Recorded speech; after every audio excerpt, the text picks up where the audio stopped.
بسم اللہ الرحمن الرحیم۔ آخر یزید نے حضرت عائشہ کو نکاح کا پیغام کیوں بھیجا؟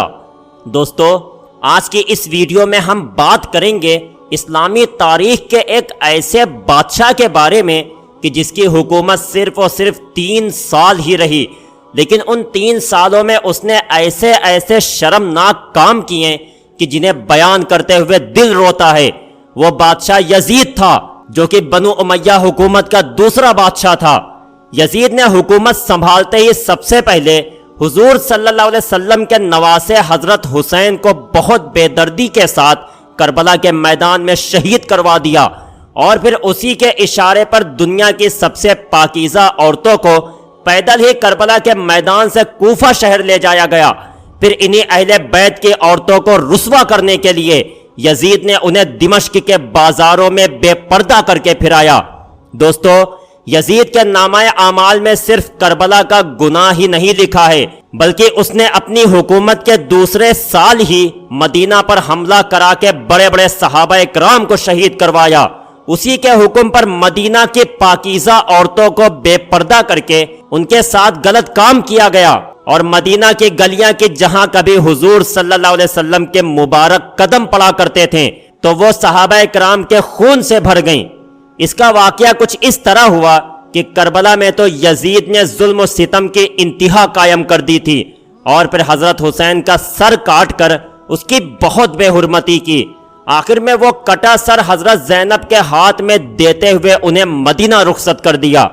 مدینہ پہنچ کر حضرت زینب نے سبھی مدینہ والوں کو کربلا کی وہ درد بھری داستان سنائی اور بتایا کہ کیسے یزیدی فوج نے ان کے گھر والوں کو شہید کر دیا اور چھوٹے چھوٹے بچوں کی گردنیں کاٹ کر انہیں نیزوں پر لٹکا دیا۔ تو حضرت زینب کی زبان سے ایسی درد بھری داستان سن کر سارے مدینہ والے یزید کے دشمن بن گئے، اور سب نے صاف اعلان کر دیا کہ ہم یزید کو اپنا خلیفہ ماننے سے انکار کرتے ہیں۔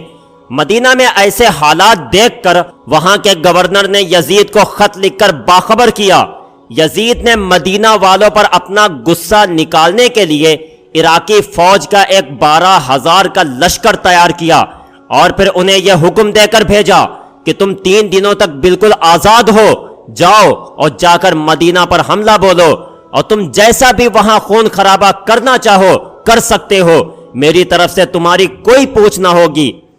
اب یہ 12,000 کا ظالم لشکر جب مدینہ پہنچا تو اس نے خون کا ایسا بازار گرم کیا کہ بڑے بڑے صحابہ اکرام بھی اس کی لپٹ میں آ گئے۔ ان ظالموں نے ان صحابہ اکرام کو ایسی بے دردی کے ساتھ قتل کیا کہ ان کا پاکیزہ خون مدینہ کی گلیوں میں بہہ رہا تھا۔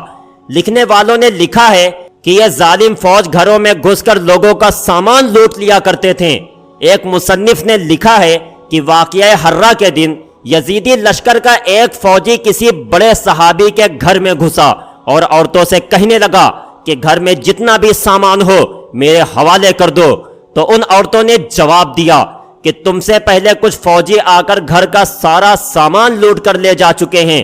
تو اس فوجی نے سامنے کھڑی ایک عورت کی گود سے اس کا دودھ پیتا بچہ چھینا، اور پھر اسے دیوار پر اتنی زور سے دے مارا کہ اس بچے کا سر پھٹا اور اس کی موت ہو گئی۔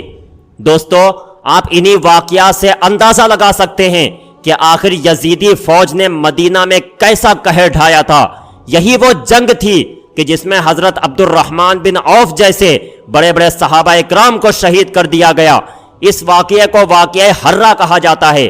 3 دنوں تک یزیدی فوج نے مدینہ میں ایسا خون خرابہ کیا کہ بعد میں آنے والے کسی کافر بادشاہ کی بھی تاریخ میں ایسا ظلم دیکھنے کو نہ ملا۔ تاریخ کی کتابیں اس واقعے سے بھری پڑی ہیں۔ کوئی بھی ایسا بڑا مورخ نہیں کہ جس نے واقعہ حرہ کو اپنی کتاب میں لکھتے ہوئے خون کے آنسو نہ بہائے ہوں، کیونکہ یہ یزیدی حکومت کی پیشانی پر ایک ایسی کالک لگی ہے کہ جس کو چھڑانا ناممکن ہے۔ دوستو، یزید کے ظلم کی انتہا واقعہ حرہ تک ہی محدود نہیں، بلکہ اس نے اپنی حکومت کے 3رے سال مکہ شریف میں فوجیں داخل کر کے وہاں بھی بہت خون خرابہ کیا۔ اس کے پیچھے کا واقعہ کچھ اس طرح ہے کہ جیسے مدینہ والوں نے یزید کو اپنا خلیفہ ماننے سے انکار کر دیا تھا، تو اسی طرح اس کے ظلم و ستم کو دیکھتے ہوئے مکہ والوں نے بھی صاف انکار کر دیا کہ ہم یزید کو اپنا خلیفہ نہیں مان سکتے، اور پھر حضرت عبداللہ بن زبیر کی قیادت میں مکہ والوں نے الگ اپنی ایک حکومت بنا لی۔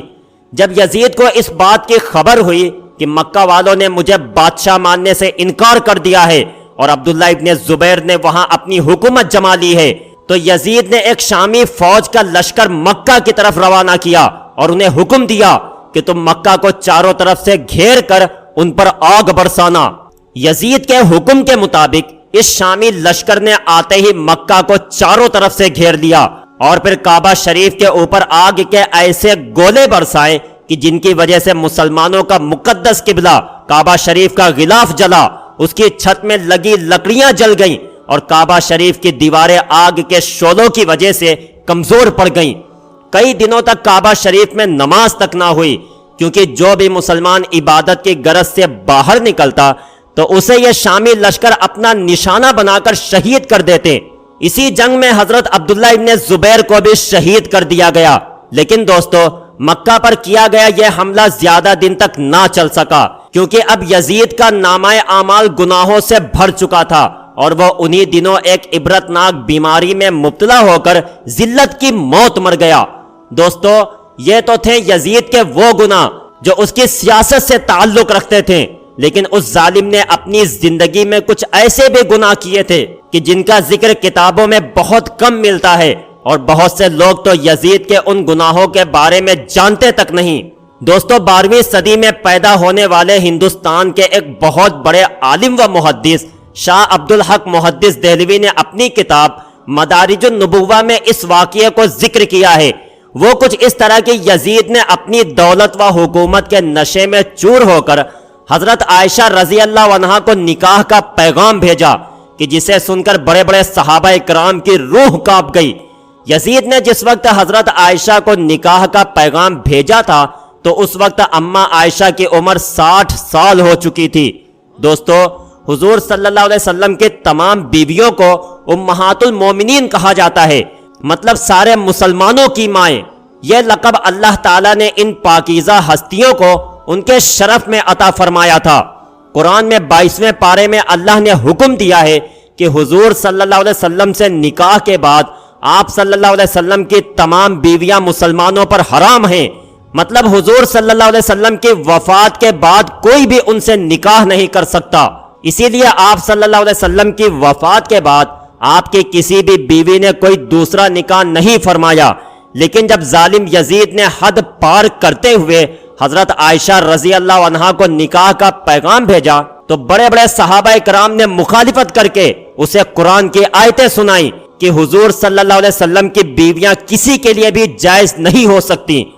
قریب تھا کہ یہ مخالفت بڑھ کر ایک جنگ کی شکل اختیار کر لیتی، لیکن حالات کی نازکی کو دیکھتے ہوئے یزید کے والد امیر معاویہ نے معاملے کو اپنے ہاتھ میں لیا اور یزید کو ڈانٹ لگاتے ہوئے کچھ بڑے بڑے صحابہ کرام کا غصہ ٹھنڈا کیا۔ لیکن دوستو، یزید کی یہ ایسی گھنونی حرکت تھی کہ جس کو لکھتے ہوئے بڑے بڑے مورخوں نے بھی اس کی مذمت بیان کی ہے۔